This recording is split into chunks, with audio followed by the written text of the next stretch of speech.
Assalamualaikum warahmatullahi wabarakatuh. Hello everyone, my name is Miko Prayoga from Management Class 22A with NPM 224110026.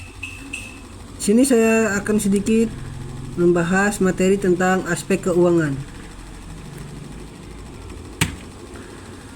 Aspek keuangan dalam studi kelayakan bisnis adalah salah satu aspek lainnya selain aspek hukum, aspek pemasaran, aspek pasar, aspek manajemen, operasional, sosial, ekonomi, dan juga kelayakan pada lingkungan.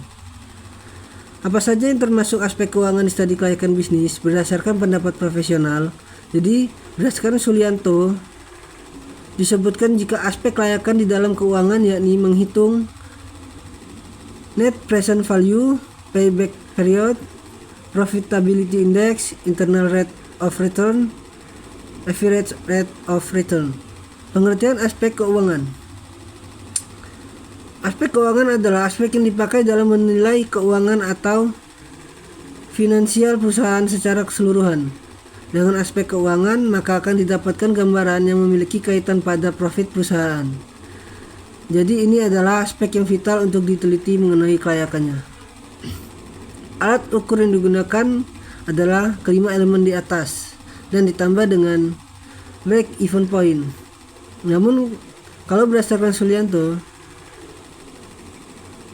sumber referensi di atas atau break even point tidak dimasukkan.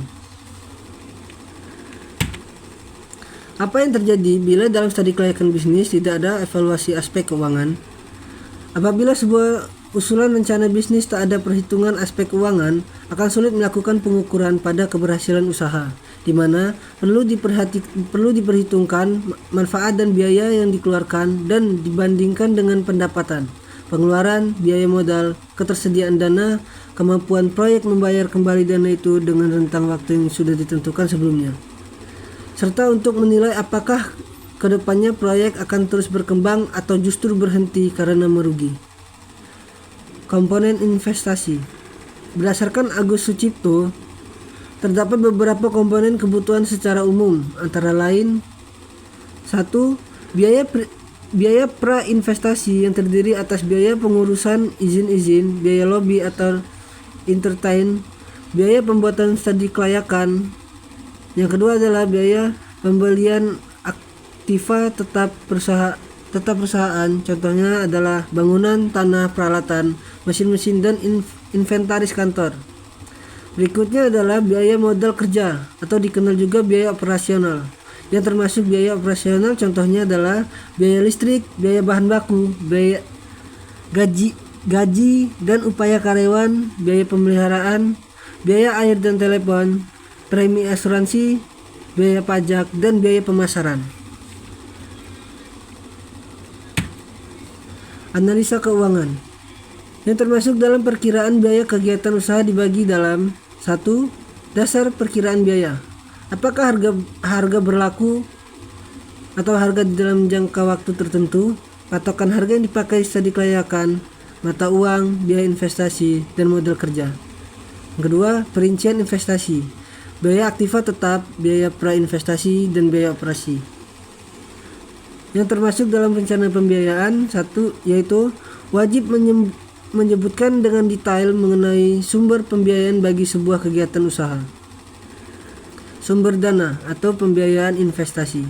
Modal sendiri adalah modal yang didapatkan atau disetor oleh pemilik perusahaan.